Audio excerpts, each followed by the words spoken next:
আসসালামু আলাইকুম। আমরা আজকে এটা 3 ফেজ এনার্জি মিটারের সাথে আবার এখানে একটা 3 ফেজ মোটর লাগাইছি। তো এখানে 3 ফেজ এনার্জি মিটারের সংযোগ যেমন এখানে ৮ টা টার্মিনাল আছে। তো ৮ টা টার্মিনাল ১ম এ লাইন 1 আসে। এই যে এটা মূল লাইনটা আসছে, লাইন 1 আসছে। লাইন 1 টা আবার বের হয়ে লোডে চলে যায়। আবার লাইন 2 আসে, লাইন 2 পরেরটাতে বের হয়ে যায়। তারপরটা লাইন 3 আসে, লাইন 3 বের হয়ে যায়। এটাই নিউট্রাল আসবে, নিউট্রাল বের হবে। এখানে আমরা নিউট্রাল দেইনি।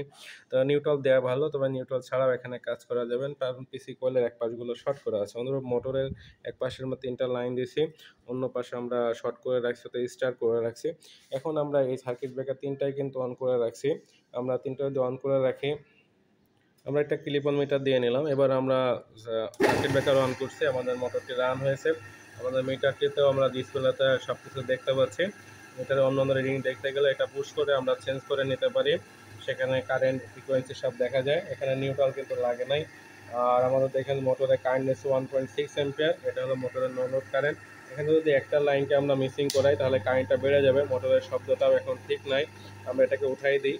যদি এরকম একটা লাইন মিস হয়, যেটাকে আমরা ফেজ ফেলিউর বলি, এরকম ফেজ ফেল হলে কিন্তু আমাদের মোটরটা অধিক লোডে থাকলে পুড়ে যেতে পারে বা নষ্ট হয়ে যেতে পারে। তো আর এখানে দুটো যদি আমরা ফেলে দিই তাহলে কি হবে, দুটো সার্কিট ব্রেকার ফেললে মোটর বন্ধ হয়ে যাবে। কারণ এখানে তো একটা লাইন পাইছে, এটা তখন আর মোটরটি ঠিকমতো চলবে না। কিন্তু এখন আমাদের লাইনটা পড়ে গেলে কিন্তু মোটর পুড়ে দেওয়ার সম্ভাবনা থাকে। তো আমি এটা চেক করে দেখালাম।